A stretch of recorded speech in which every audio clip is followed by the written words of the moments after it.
오늘 하나님께서 우리에게 주시는 말씀은 마태복음 5장 13절에서 16절 말씀입니다.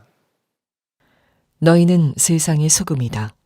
소금이 짠맛을 잃으면 무엇으로 그 짠맛을 되찾게 하겠느냐? 짠맛을 잃은 소금은 아무데도 쓸 데가 없으므로 바깥에 내버려서 사람들이 짓밟을 뿐이다. 너희는 세상의 빛이다. 산 위에 세운 마을은 숨길 수 없다. 또 사람이 등불을 켜서 말 아래에다 내려놓지 아니하고 등경 위에다 놓아둔다. 그래야 등불이 집안에 있는 모든 사람에게 환히 비친다. 이와 같이 너희 빛을 사람에게 비추어서 그들이 너희의 착한 행실을 보고 하늘에 계신 너희 아버지께 영광을 돌리게 하여라.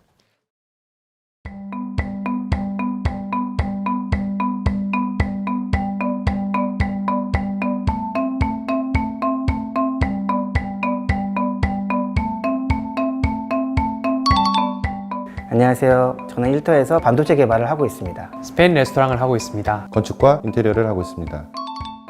중간 관리자로서 비합리적인 업무 요청을 받을 때 어려움이 많습니다. 마진을 최소화하고 흘려보내다 보니 많이 남지는 않습니다. 하지만 은혜를 구하니 주님께서 10년을 지켜주셨습니다. 다소 거친 건축 현장 환경에서 선한 말과 방법으로 결과를 이끌어내는 과정에서 어려움을 느낄 때가 많습니다.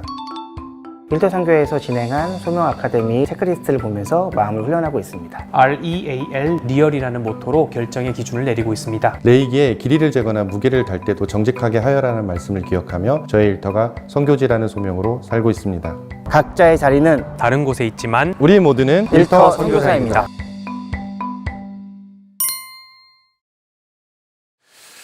네, 오늘은 일터 선교 주일로 드리게 됩니다. 올해 처음으로 이제 시작을 하게 되는데요. 우리 올해부터 소남목자교회 비전을 예수님과 동행하며 닮아가며 나아가는 우리 선교적 공동체라고 비전을 선포하고 시작하였습니다.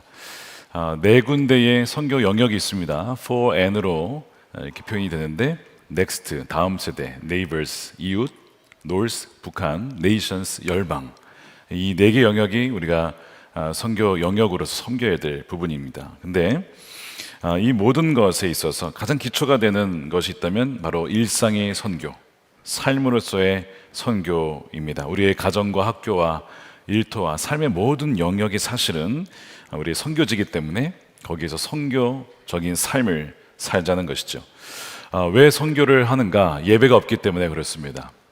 만유의 주요 창조주이신 하나님께 예배를 드려야 되는데 마땅히 영광을 받으셔야 되는데 그 예배가 없기 때문에 선교를 하여 그곳에서도 하나님께 예배가 드려질 수 있도록, 그래서 모든 열방이 예배를 하게 되면 선교는 그쳐지게 됩니다. 그래서 우리가 선교를 하게 되는 것이죠. 예수님의 지상 명령이 마태복음 28장에 나오는데 우리 함께 읽어보겠습니다. 시작. 그러므로 너희는 가서 모든 민족을 제자로 삼아 아버지와 아들과 성령의 이름으로 세례를 베풀고, 너희는 가라는 거예요. 그리고 부분적인 민족이 아니라 모든 민족을 제자를 삼아라. 복음을 전해서 나의 제자를 삼아야 된다. 이것이 주님의 명령이었습니다. 아직도 복음을 한 번도 듣지 못한 미전도 종족이 굉장히 많이 있기 때문에 그렇죠. 가는 자가 없이는 어떻게 복음을 들을 수가 있겠습니까? 그래서 예수님께서는 우리에게 성령이 임하면 너희가 증인이 될 것인데 땅 끝까지 이르러 증인이 될 거야. 그래서 우리가 아프리카도 가고 인도도 가고 남미도 가고 이렇게 선교를 가고 혹은 또한 보내는 것이죠. 그래서 교회가 그런 선교팀을 후원하고 또한 그 민주전도 종족의 언어를 가지고 번역을 해서 성경 그들의 언어로 증언하고 전달하고 가르치고 이런 선교를 감당하게 되는 겁니다. 그래서 매년 선교사님을 후원하는 것, 파송하는 것, 이 모든 일이 우리 교회가 해야 될 중요한 선교의 사명이죠. 그러나 이것만이 선교라고 하면 많은 분들에게 있어서 선교는 좀 거리가 먼 것으로 여겨질 수가 있습니다. 용어를 좀 정리해야 되는데 선교하는 삶과 선교적인 삶은 비슷해 보여도 좀 다릅니다. 그러니까 전도를 하고 단기 선교를 가고 하는 것은 다 선교하는 삶입니다. 그러나 선교적인 삶을 산다는 것은 말씀드린 것처럼 우리 일상 자체가 선교지기 때문에 일상에서 선교를 감당하는 것, 우리의 말하고 행동하고 돈을 벌고 쓰고 직장에서 일하는 그 자체가 복음을 증거하는 선교적인 삶이라고 하는 겁니다. 그래서 선교는 선교사님들만 하는 것이 아니고 우리 온 성도들이, 이 지상 대위임령은 우리 모두에게 주님이 주신 것이기 때문에 우리 모두가 동참을 해야 되는 거예요. 1년에 한 가정씩 새로운 선교사님을 파송해서야 지상 명령을 완수할 수 있겠습니까? 불가능합니다. 주님은 우리에게 매일의 선교사로, 일상의 선교사로 나아가라고 우리를 부르신 거예요.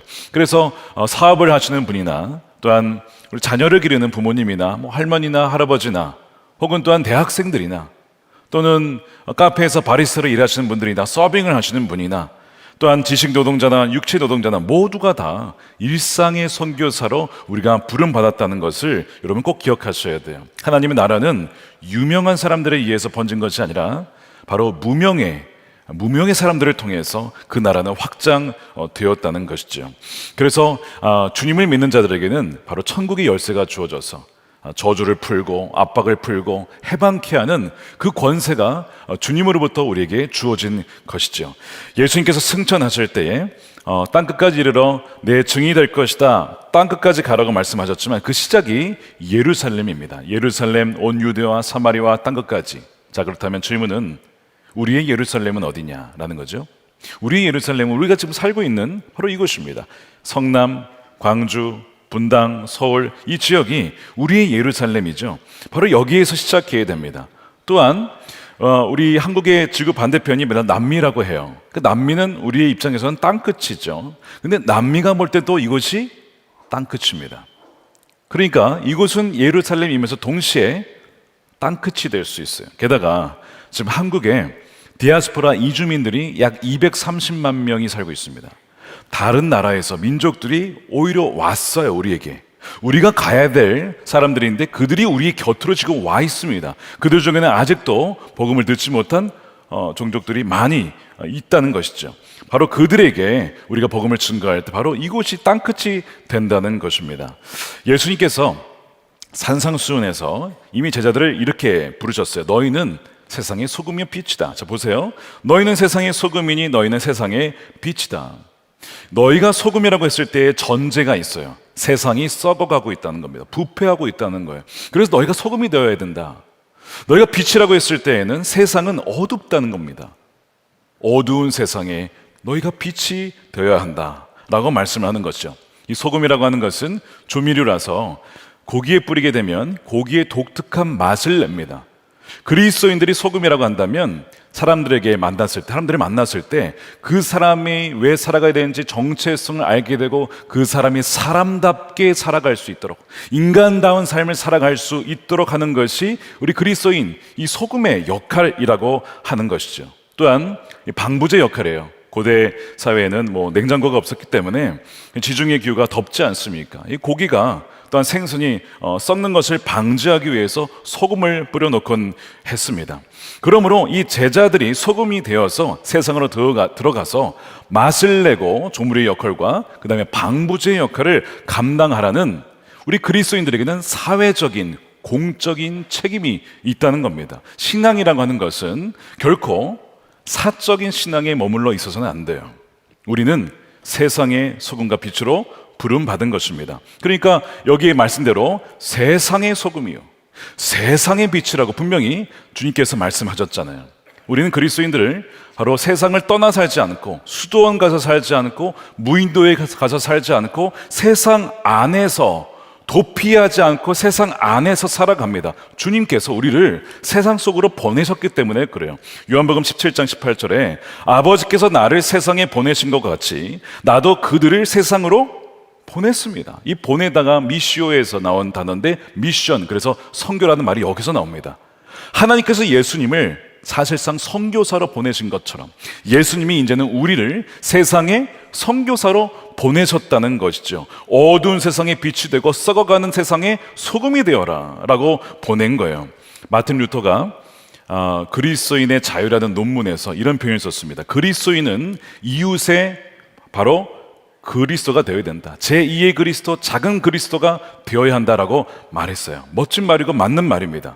그래서 우리는 세상 속에서 그리스도를 증거하고 드러내는 자, 작은 그리스도로서 그것을 드러내는 자가 되어야 한다는 거죠. 문제가 있다면 소금이 맛을 잃어버릴 때입니다. 자, 오늘 13절에 너희는 세상의 소금이니 소금이 그 맛을 만일 잃어버리면 무엇으로 짜게 하려? 후에는 아무 쓸데없어 다만 밖에 버려져 사람들에게 밟힐 뿐이니라. 이 소금이라고 하는 것은 어지간해서 맛을 잃어버리지 않는다고 해요. 이 염화나트륨 자체가 굉장히 안정적인 화합물이라서 어떤 공격에도 견뎌낼 수 있는 것이라고 합니다. 그런데 어떻게 이 소금이 맛을 잃어버리느냐?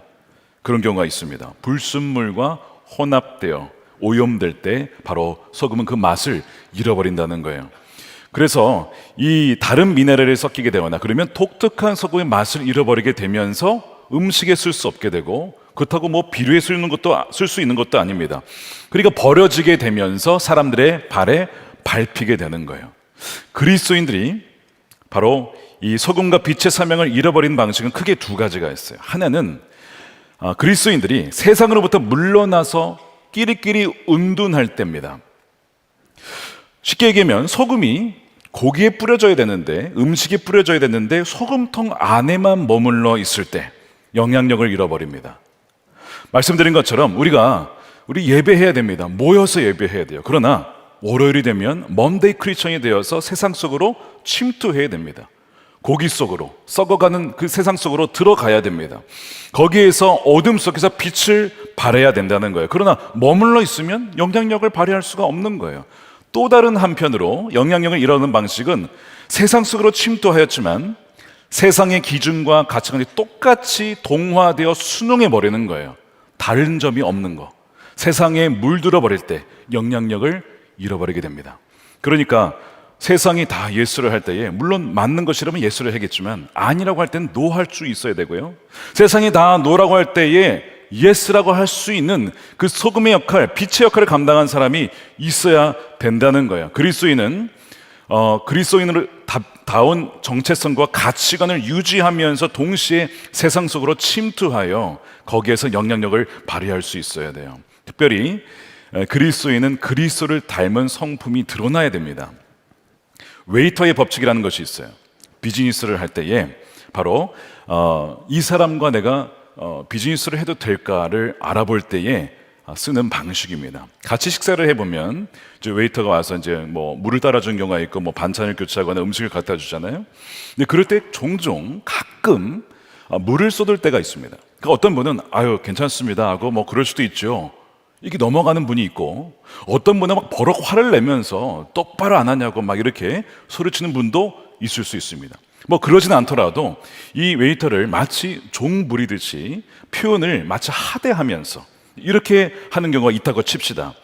자, 그런데 이 웨이터가 복음을 듣지 못한 사람이에요. 근데 이 소리치는 사람은 크리스천이에요. 자, 이 크리스천이 말하는 복음을 이 웨이터가 들을까요? 여러분 안 들을 겁니다. 아무리 그 복음의 메시지가 좋아도 전하는 메신저의 성품과 말과 언행이 주님을 닮지 않았다고 한다면 여러분 세상은 그것을 귀 기울여 듣지 않게 된다는 거예요. 그래서 이 웨이터의 법칙은 웨이터에게 함부로 하는 사람과는 비즈니스를 하지 말아라입니다. 왜냐하면 그 사람의 겉과 속이 다르다는 거예요. 능력은 뛰어날지 모르지만 인격적으로는 덜 성숙한 사람일 수 있으며 사람을 도구로 취급할 수 있는 사람일 수 있기 때문에 주의해야 한다는 거죠. 이것이 웨이터의 법칙입니다. 이 웨이터의 법칙에 우리 그리스도인들은 다 통과하겠죠? 뭔가 씁쓸한 웃음이 나오는 것 같습니다. 정말 이것이 예외가 될 수가 없다는 거예요. 세상은 어두운데 그리스도인들마저 그 어둠에 물들어서 세상과 똑같이 살아간다면요, 어떤 영향력도 발휘할 수가 없는 거죠. 그래서 빛을 켜라, 등불을 켜라고 합니다. 자, 15절에 사람이 등불을 켜서 키라고 하잖아요. 불을 켜야 된다. 어둠에 계속 똑같이 있지 말고 어둡다면 불을 켜라. 그래서 그것을 말 아래에 내려두지 말고 등경 위에다 두어서 모든 사람에게 환히 비칠 수 있도록 그것을 드러내라는 겁니다.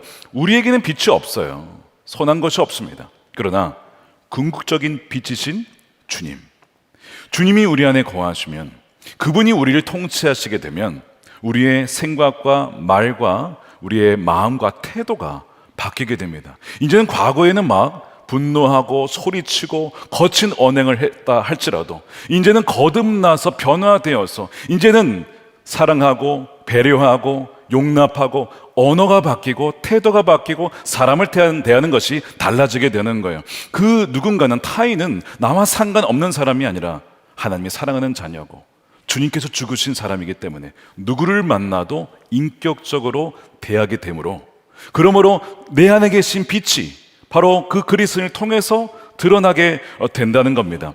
그러므로 이 일상의 선교의 기초는 항상 주님을 바라보는 거예요. 주님을 주목하는 것입니다. 내 안에 주님이 계심으로 내가 주님과 함께 한다면 내가 이렇게 말할 수 있을까? 이렇게 행동할 수 있을까? 그럴 수 없지. 항상 그것을 기억하는 사람이에요.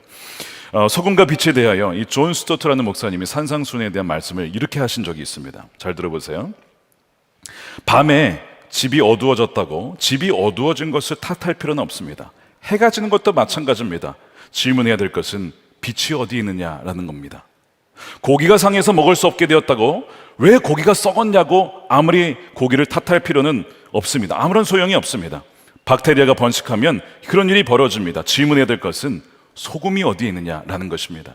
사회가 어두운 밤이나 악취가 나는 생선처럼 부패한다면 사회가 부패했다고 사회를 탓하는 것은 의미가 없습니다. 그때 물어야 될 것은 교회는 어디에 있느냐? 그리스도인들은 어디에서 무엇을 하고 있느냐? 소금과 빛의 역할을 감당하고 있느냐? 이것을 물어야 된다는 거예요. 여러분, 맞는 말 아닙니까? 세상이 부패하고 세상에 어둠이 만연한 것은 여러분 성경이 이미 말한 거예요. 하나님을 떠난 세상은 그렇게 될 수밖에 없는 거예요. 그걸 탓할 것이 아니라 그 가운데 우리 그리스도인들이 빛의 역할을 감당하고 있느냐, 소금의 역할을 감당하고 있느냐, 그거를 물어야 된다는 거죠. 왜 정치가 이러냐, 왜 이런 악법이 생겼느냐, 왜 다음 세대가 마약에 빠져가고 교회를 떠나가느냐, 그렇게 말해봤자 소용이 없다는 거예요. 우리가 물어야 될 것은 과연 우리는 그때에 그 악법이 제정될 때 우리는 뭘 했냐는 것이죠. 그리스도인 정치인은 뭘 했느냐? 우리는 과연 누구를 뽑은 것이냐? 우리는 이것을 물어야 된다는 거예요. 그러므로 사실 세상이 잘못된다면 책임은 누구에게 있는 겁니까? 여러분, 우리에게 있는 겁니다. 소금과 빛의 역할을 감당하지 못한 그리스도인들과 교회에 있는 거예요. 그러므로 그런 비판은 합당하게 겸허하게 받을 수 있어야 됩니다. 우리가 소금통 안에만 머물러 있었던지 아니면 세상과 너무나 똑같아진 것 때문에 맛을 잃어버린 것일 수 있다는 뜻입니다. 그렇다면 우리가 어떻게 살아야 되느냐? 오늘 본문에 명확하게 말씀하고 있어요. 착한 행실을 비추라는 거예요. 자, 16절에 이와 같이 너희 빛을 사람에게 비추어 그들이 너희의 착한 행실을 보고 하늘에 계신 너희 아버지께 영광을 돌리게 하라. 이 빛을 비춘다는 것은 착한 행실입니다. 착한 행실을 통해서 사람들에게 빛이 비춰진다는 거예요. 복음을 전하기에 앞서서 복음이라고 하는 메시지를 전하는 메신저가 신뢰를 얻어야 합니다. 지금 한국교회에 문제가 있다면 메시지를 전하는 메신저에 대한 신뢰가 상당히 추락했다는 거예요. 저 사람 믿을 수가 있나? 믿을 수가 없다면 그 사람이 말하는 것도 믿을 수가 없게 되기 때문에 그래요. 그러므로 그리스도인들의 착한 행실은 복음 전포와 무관하지 않아요. 따로따로가 아니라 연결되어 있는 겁니다. 만일 그리스도인들이 부정직하고 그의 언행이 거칠고 그 사람을 비인격적으로 대우한다면 아무리 메시지가 기쁜 소식을 할지라도 그것은 전달되기가 어렵다는 것입니다. 그러므로 이 그리스도인들의 영향력은 우리들의 성품에 상당히 의존하고 있다고 해도 과언이 아니라는 거예요.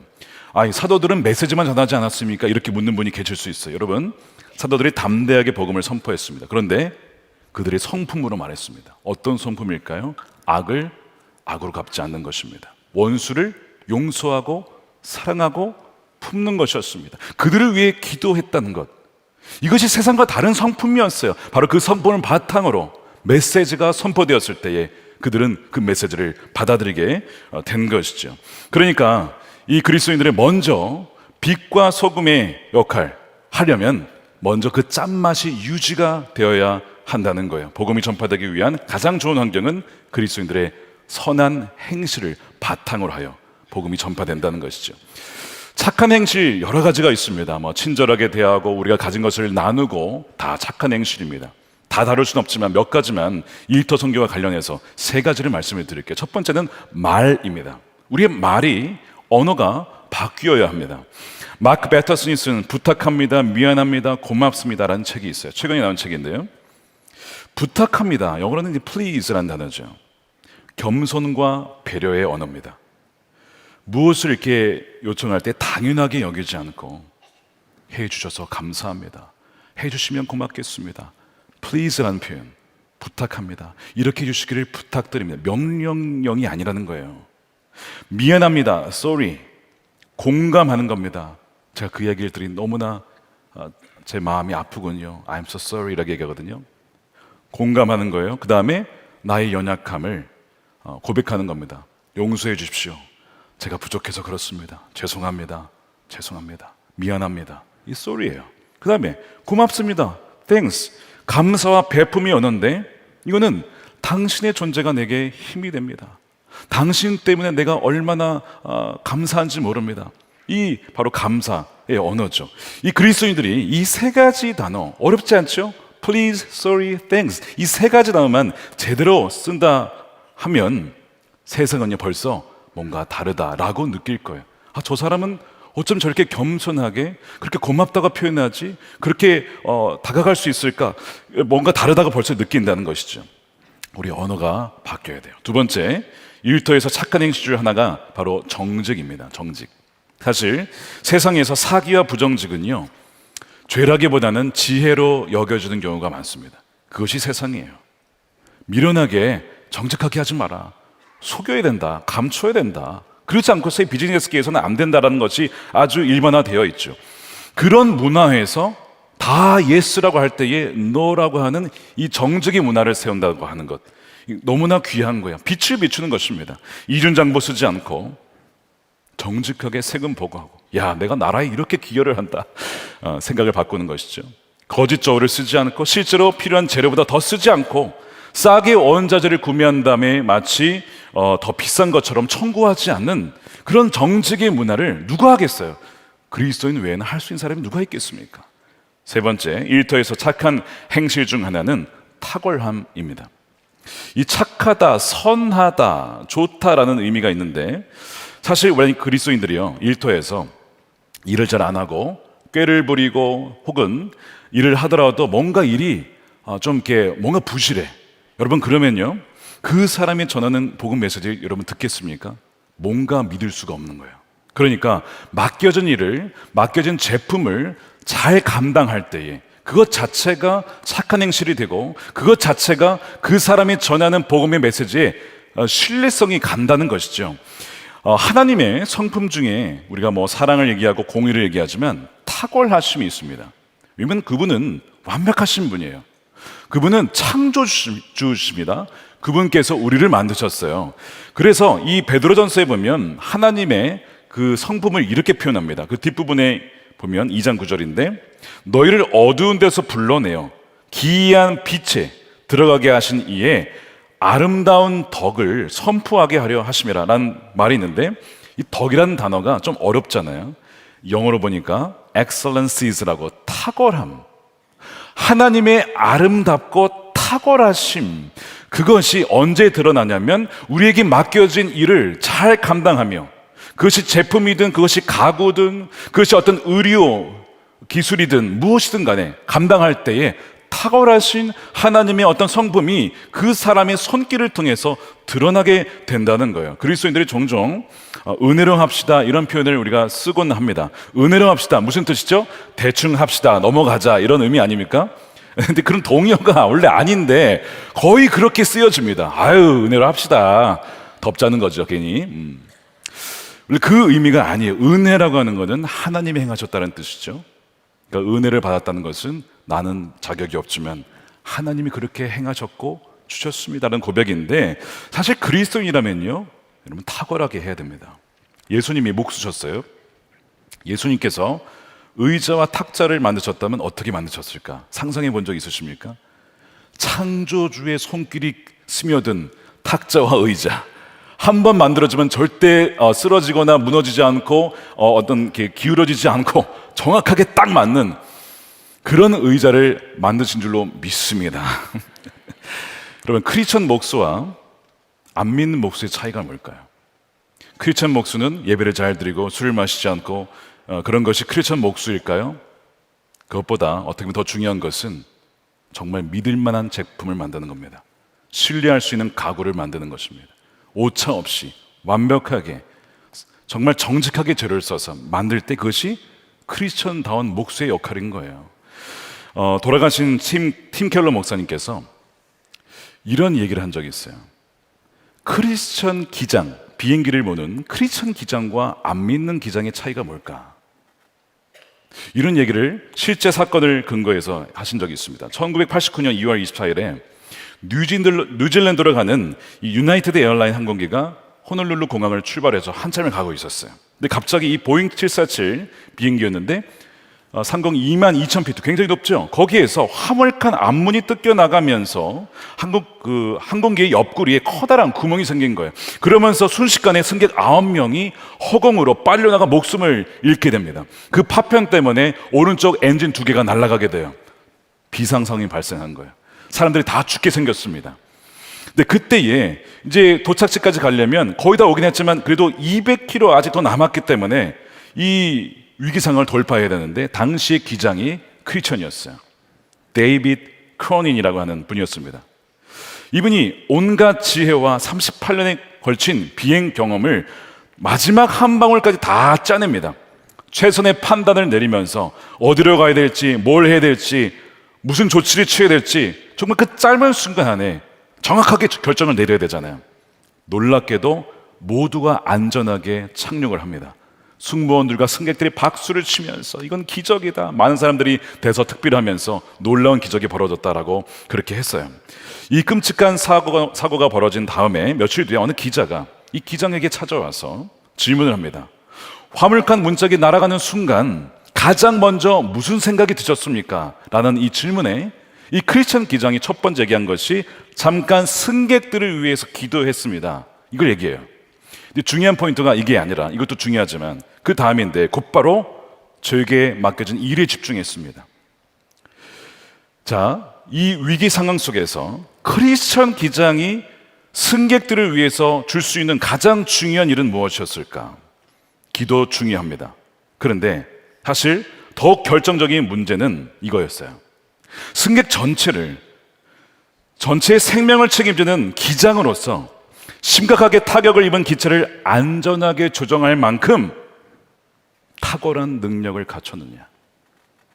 이 위기 상황에서 안전하게 기체를 착륙시킬 수 있는 그 숱한 시뮬레이션과 훈련을 받았을 텐데 그런 능력을 갖췄느냐가 사실은 승객들을 위해서 가장 중요한 겁니다. 그 사람들을 살리고 싶다면, 그 사람들을 정말 사랑한다면 그때 필요한 것은 뭐냐면 탁월한 기장의 운전 실력이었습니다.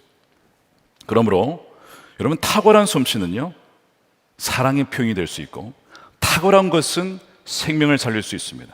환자가 죽어갈 때 필요한 것은 기도와 더불어 그 원인과 그 암세포와 그 종양을 찾아내서 정확하게 도려내어 할 수 있는 의사의 탁월한 솜씨, 그것이 생명을 또한 살리게 된다는 거예요. 그러니까 우리가 일터에서 탁월함을 추구할 때에 하나님의 그 탁월하신 아름다운 덕이 그 사람을 통해서 세상에 선포가 된다는 것입니다.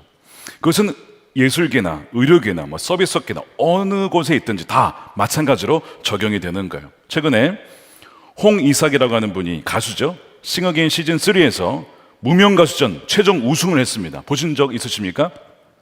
네, 좀 보셔도 됩니다. 그런 것들은 여러분. 예, 굉장히 은혜롭게 잘 부르세요. 선교사님의 아들인 것이 밝혀졌어요. 선교사님의 아들이고 10년간 무명생활을 했습니다. 그의 노래에 어떤 탁월함이 있어요. 음색, 고음 처리, 곡을 해석하고 표현하는 능력이 참 이 은사가 있으면서도 굉장히 많은 노력을 통해서 그걸 갖고낸 겁니다. 그분이 이제 자신이 작곡한 또 작사한 노래가 있어요. 하나님의 세계라는 찬양입니다. 이 찬양을 다른 곳에서 1년 전에 이미 녹음을 해서 이제 유튜브에 올렸어요. 근데 가사가 이렇습니다. 세상은 항상 말하네. 그 길이 아니라고. 곱디고 온 길이 있는데 왜 힘들게 사냐고. 단순한 선택조차 내겐 버겁기만 한 것 세상이죠. 그래도 나는 주님만 따르리. 나는 계속 걸어갑니다. 수없이 넘어져도, 사람들의 방향과는 조금 다르다 해도 내가 가는 길이 주가 가르쳐 준 길이니 이곳은 바로 주님의 세계라. 그러면서 참 아름다워라. 주님의 세계는 찬송가와 같이 이렇게 엮어진 너무나 아름다운 찬양인데 예배 후에 한번 들어보시기 바랍니다.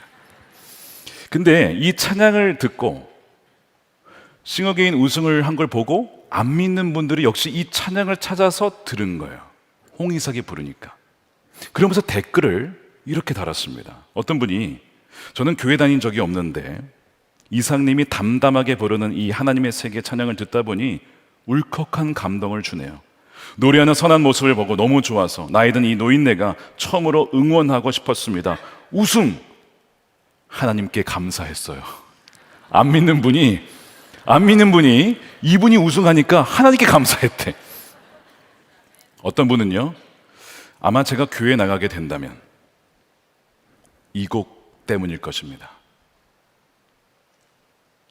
안 믿는 그분의 마음에 뭔가 먹먹해지며 교회 나가게 된다면 이 노래 때문일 것입니다. 어떤 분은 종교는 전 다르지만 너무 아름답게 들리네요. 아름다운 홍이삭 님이어서 그런가 봐요. 이분 남자입니다. 멋진 홍이삭이 아니라 아름다운 홍이삭 님이어서 메신저가 신뢰가 되니까 그의 메시지, 그의 가사, 그의 노래, 그의 고백이 자신의 마음을 울렸다는 겁니다. 메신저가 신뢰가 되니까 메시지도 신뢰가 되는 것이고, 그가 찬양하는 그분을 나도 알고 싶다. 이런 고백이 나왔다는 것이죠. 얼마나 이삭 씨가 연습을 많이 했을까요? 굉장히 많이 했을 것입니다. 그러나 다른 것이 아니라 항상 그 찬양할 때에 하나님 앞에서 그분의 탁월하심을 노래하는 그 모습, 행복한 그의 모습을 보게 되었습니다. 여러분들이 계신 자리, 정치, 경제, 사회, 문화, 의료, 과학, 교육, 서비스 모든 영역 속에 우리의 말이 바뀌고 우리가 정직하게 행하며 우리에게 주어진 것을 정말 탁월하게 잘 감당해낼 때에 사람들은 물을 거예요. 마치 홍이삭 씨에게 느꼈던 그 마음처럼, 그가 하나님을 노래한다면 나도 그분을 좀 믿어보고 싶다라는 그 마음. 무엇이 당신이 이렇게 노래하게 합니까? 무엇이 당신을 하여금 조금은 세상과 다른 길을 걷게 하십니까? 아니, 더 어려운 길을 왜 굳이 가려 하십니까? 라는 궁금증이 일어나게 될 것입니다. 베드로전서 3장 15절에 이런 말씀이 있어요. 너희 마음에 그리스도를 주로 삼아 거룩하게 하고 세상과 다르게 살면, 그렇죠? 세상과 다른 길을 가다 보면 너희 속에 있는 소망에 관한 이유를 묻는 자들이 나온다는 겁니다. 대답할 것을 항상 준비하라는 거예요.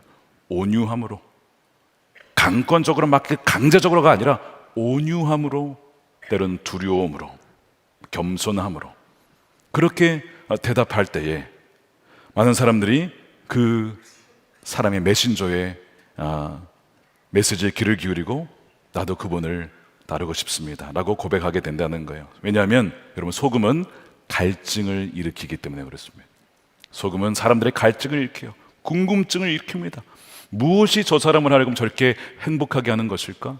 무엇이 저 사람을 하여금 저렇게 담대하게 세상과는 다른 길을 가려고 하는 것일까? 저 끝에 뭐가 있길래, 누가 있길래 그런 것일까라고 하는 갈증이 일어나게 하는, 이것이 바로 누구죠? 이것이 크리스천입니다. 이것이 세상 속의 소금이요, 세상 속의 빛으로 부름받은 바로 우리의 모습이라는 거예요. 사랑하는 여러분, 우리는요, 왕이신 우리 하나님의 이 선교, 하나님의 선교에 우리의 동역자로 우리는 부름을 받아서 하나님이 초청해 주신 거, 얼마나 영광스러운 자리입니까? 다른 것이 아니라 우리의 일상이 우리의 선교지고, 바로 이것이 우리의 또한 땅끝이기 때문에 부르신 그곳에서 진실하게 주님을 따라가며 일상의 선교적인 사명을 감당하는 저와 여러분들이 되시기를 주님의 이름으로 축원드립니다. 이 시간 우리 간증자를 모실 텐데, 우리 이순규 집사님, 우리 삶에서 또 직장에서 선교적인 삶을 살아가는 우리 간증을 할 때에 우리 나오실 텐데, 우리 박수로 맞이해 주시기 바랍니다.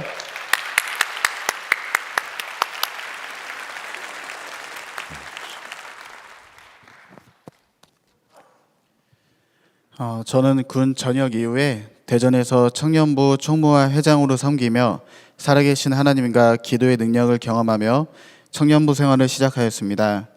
하나님께서는 언제나 제가 순종하면 기도에 응답해 주셨고 저의 바람보다 더 좋은 것으로 인도해 주셔서 당당하게 사회생활을 시작하게 되었습니다.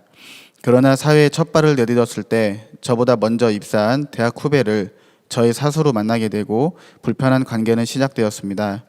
시간이 지나자 팀장님과 팀 선임이 업무로 계속 저를 괴롭히기 시작했고 첫 포부와는 다르게 점차 회사에서는 주눅들고 주변인처럼 적응하지 못하였습니다. 아무리 기도를 해도 주변은 막힌 벽과 같았고 급기야 팀장님은 저희 얼굴에 서류를 집어던지고 욕설 등을 하기 시작하였습니다. 월요일부터 금요일까지는 정말 지옥과 같은 일상을 살았습니다. 아주 견고한 벽에 갇힌 듯 모든 기도가 막히는 경험을 하였습니다. 당시 교회에서 아침 주일학교부터 오후 청년 예배까지 은혜 가운데 섬겼어도 예배 후에 텅 빈 예배당에 홀로 앉아 있으면 외로움과 걷잡을 수 없는 두려움이 저를 사로잡곤 하였습니다. 이렇게 몇 년의 시간을 버티고 새로운 팀으로 이동한 후부터는 기도가 열리기 시작하였습니다. 새로운 팀장님과 선배들을 만나며 관계의 회복을 누리고 그동안 마치 숨어 계신 것 같았던 하나님께서 저보다 앞서서 일해주시고 친히 이끌어 가시는 것들을 경험하게 되었습니다. 잘 이해가 되지 않는 업무가 있다면 반복해서 그 업무를 만나게 하셔서 친히 선생님이 되어주시고 풀리지 않는 업무가 있다면 기적처럼 해결해 주시며 모든 업무 가운데 하나하나 개입해 주셨습니다. 2년 전 새로운 부서로 다시 발령이 나면서 해보지 않았던 업무로 염려가 많았는데 하나님께서는 광야에서 이스라엘 백성들을 이끄시며 매일 구름기둥과 불기둥으로 인도하시고 친히 만나와 메추라기로 먹이신 것처럼 오늘 일터에서 제가 만날 업무들을 구름기둥과 불기둥으로 인도하시고 만나와 메추라기로 친히 먹이시며 하나님의 은혜를 경험하며 살아갑니다. 가끔은 업무를 떠넘기는 직원도 있고 업무가 산적해 있어 불평이 나올 때에도 제게 업무를 부여하신 분은 사람이 아닌 오직 하나님이시며 이 회사와 부서로 저를 부르신 분도 하나님이심을 매일 아침 고백하며 모든 일을 주께 하듯 감사와 순종으로 감당하고 있습니다. 주변에서 선배와 후배들이 저에게 붙여준 별명이 있습니다. 저에게 상무님이라고 합니다. 실상일은 바빠도 얼굴에 여유가 묻어나온다고 해서 붙여준 별명입니다. 그럼에도 집중 기도가 필요한 안건이 있으면 회사의 옥상에 올라 여리고성을 돌듯 7바퀴를 돌며 하나님께 치열하게 기도를 맡겨드리고 마음의 근심과 염려가 몰려올 때에는 시간과 장소를 구별해 침묵 가운데 주님의 임재를 구하며 마음의 근심과 염려를 십자가에 못 박습니다. 일터는 매일 살아가는 곳이지만 살아내야 하는 곳이고 강하고 담대한 믿음이 필요한 곳이었습니다. 저를 왜 고난 가운데 홀로 두셨는지 그리고 기도로 다시 서게 하셨는지 돌아보면 저를 일터에서 예배자 혹은 중보자로 세워주시는 과정이었던 것 같습니다. 일터는 땅끝입니다. 회사의 동료 직원과 더불어 대표이사, 임원분들, 부서장, 유관부서 직원들 모두에게 예수님이 필요합니다. 그들의 이름 한 명 한 명 불러가며 그들에게 복 주시고 지혜 주시길 기도하며 기회가 될 때에는 복음을 담대히 전하기 위해 기도로 준비합니다. 이 일은 저뿐만 아니라 이 땅을 살아가는 모든 그리스도인들에게 예배가 존재하지 않는 그곳에 예배자로 살도록 동일하게 부르신 하나님의 지상 명령일 것입니다. 몇 년 전 루아 손해사정이라는 카페를 만들었습니다. 루아는 하나님의 생기라는 뜻으로 대부분의 시간을 보내는 일터에서 하나님의 생기가 임할 때 더 이상 마른 뼈와 같은 자로 살지 않게 하시고 하나님의 생기로 주변을 살리고 제 분야를 살리실 하나님을 기대하고 기도하고 있습니다. 이르는 만일을 위해 만일은 이르를 위해라는 비전과 사도행전 2장 말씀을 적용하여 주님께서 저에게 주셨던 마음들을 작성하며 저를 통해 저의 업무 분야에 하나님 나라가 임하길 기도하고 있습니다. 이런 은혜가 이 자리에서 함께하는 모든 성도님들 가운데 동일하게 임하길 기도합니다. 모든 영광 하나님께 올려드립니다. 우리는 일터 선교사입니다. 아멘. 감사합니다.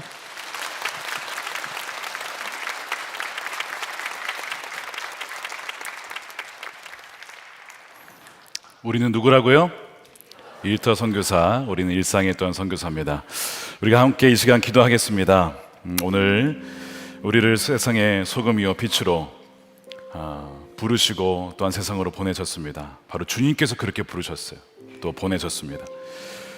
우리가 왕의 보내심에 순종하여 우리가 있는 그곳에서 예배가 없기 때문에 선교하며 또 선교를 통해서 그곳에 예배가 세워지고 예배자가 나오기를 그렇게 갈망합니다. 주님, 여전히 어두운 세상 또 썩어가는 세상, 주여 우리를 소금과 빛으로 우리를 삼아주시고 사용하여 주시옵소서.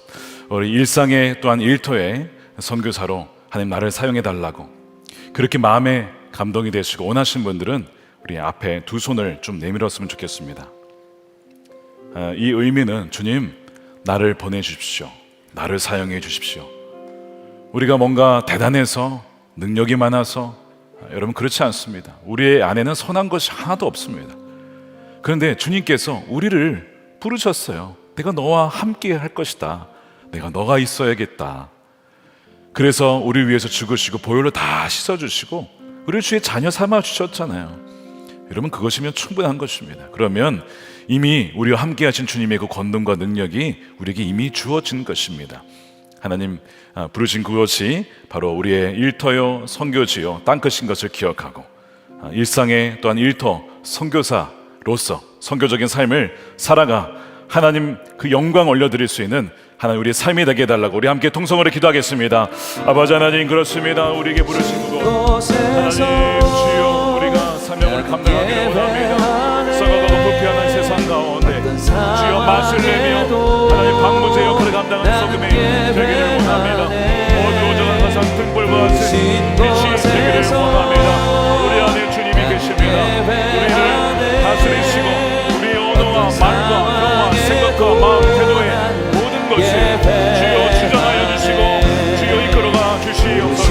하나님 우리로 말미암아 빛이 증거되어지며 선포되어지며 비추어져서 어둠 가운데 주가 하나님들이 듣기로 더하게 하시고 아버지 하나님 일터가 바뀌고 횟수가 바뀌고 주여 우리 모든 동역자들이 하나님 나라 가운데 살아가는 놀라운 은혜가 있게 하여 주시옵소서.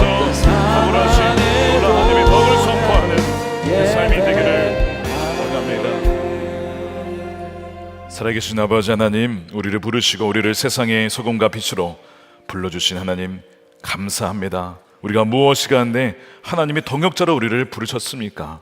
아버지 하나님, 그 부르신 그 영광스러운 직분에 합당한 우리의 삶을 살아갈 수 있도록 주여 은혜를 베풀어 주시옵소서. 세상에 썩어가고 부패하고 어둡다고 한탄할 것이 아니라 주여 나를 빛으로 소금으로 보내셨사오니 썩어가는 세상을 막는 방부제 역할을 감당하게 하여 주시옵시고 어두워져가는 세상에 주여 등불이 되게 하여 주시옵소서. 그렇게 나아가는 하나님 백성들이 되어서 저들이 가 있는 곳곳마다 주여 살아나며 깨어나며 어둠에 있던 이들이 주여 빛 가운데 나와 하나님 빛의 자녀들이 되어지는 놀라운 주여 구원의 은혜가 펼쳐지게 하여 주시옵소서. 아버지, 우리 안에 계신 주님이 우리 영원한 빛이시요 궁극적인 빛이시니 이미 승리는 우리의 것입니다. 주여 그 믿음 가운데 선포하며 나아가는 하나님의 담대한 백성들과 증인들이 되게 하여 주시옵소서. 아버지 하나님, 맡겨진 일 잘 감당하겠습니다. 정직하게 사랑으로, 또한 사랑의 언어와 또한 용서의 언어로 우리의 입술을 바꾸어 정말 복음을 선포하게 하여 주시옵시고 맡겨진 귀한 일을 잘 감당할 때에 탁월하신 하나님의 그 사랑과 은혜가 증거될 수 있는 우리의 삶이 되게 하여 주시옵소서. 이 시간 귀한 것 구별해 주님께 올려드립니다. 11조로 감사헌금으로 성경금으로 우리의 또한 몸과 마음을 주님께 올려드리며 우리의 가정과 우리의 직장도 주님께 맡겨 드리오니 주여 하나님의 나라가 그 땅 가운데 온전히 임하게 하여 주시옵소서. 아버지 하나님, 이 나라가 하나님을 경외하는 나라가 되기를 원합니다. 아버지 하나님, 총선을 앞두며 진정 아버지 하나님을 경외하며 하나님을 사랑하며 이 백성을 사랑하는 하나님의 사람들을 주여 세워 주시옵소서. 국회에 보내 주시옵소서. 악법들이 폐지가 되게 하여 주시옵시고 하나님의 가정제도가 지켜지게 하여 주시옵시며 하나님의 선하심과 공의와 진리가 반영된 법들이 제정되게 하여 주시옵소서. 아버지 하나님, 남과 북이 복음으로 속히 통일되기를 원합니다. 억눌려 있는 주의 백성들을 풀어주시고 남과 북이 하나로 연합되어 하나님을 찬양하는 그날 속히 보게 하여 주시옵소서. 땅끝까지 복음이 증거되어 주님이 다시 오시는 날 어느 한 명도 바깥에 울며 이는 갈미 없는 자가 되게 하시고 주여 모두가 다 주님을 맞이하여 그 영광스러운 날을 목도하게 하여 주시옵소서. 마라나타 주 예수여 속히 오시옵소서. 감사하며 예수님의 이름으로 기도드립니다. 아멘. 다 같이 일어나셔서 우리 찬양하며 봉헌 드리겠습니다. 따스한 성령님, 따스한 성령님 마음으로 보내 내 몸을 감싸며 주어지는 평안함 만족함을 느끼네. 사랑과 진리에 한 줄기 빛 보내 내 몸을 감싸며 주어지는 평안함 그 사랑을 느끼네. 부르신 곳에서 나는 예배하네. 어떤 상황에도 나는 예배하네. 부르신 곳에서 나는 예배하네. 어떤 상황에도 나는 예배하네. 내가 걸어갈 때 길이 되고 살아갈 때 삶이 되는 그곳에서 예배하네. 내가 걸어갈 때 길이 되고 살아갈 때 삶이 되는 그곳에서 예배하네. 부르신 곳에서 신 곳에서 예배하네. 어떤 상황에도 나는 예배하네. 부르신 곳에서 나는 예배하네. 어떤 상황에도 나는 예배하네. 나는 예배하겠습니다. 부르신 곳에서 예배하네. 어떤 상황에도 나는 예배하네. 부르신 곳에서 나는 예배하네. 어떤 상황에도 나는 예배하네.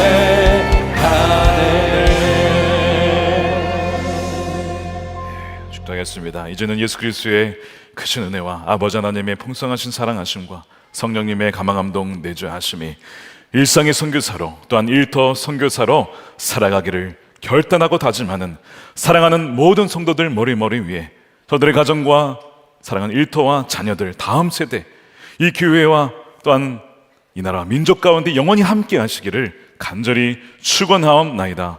아멘.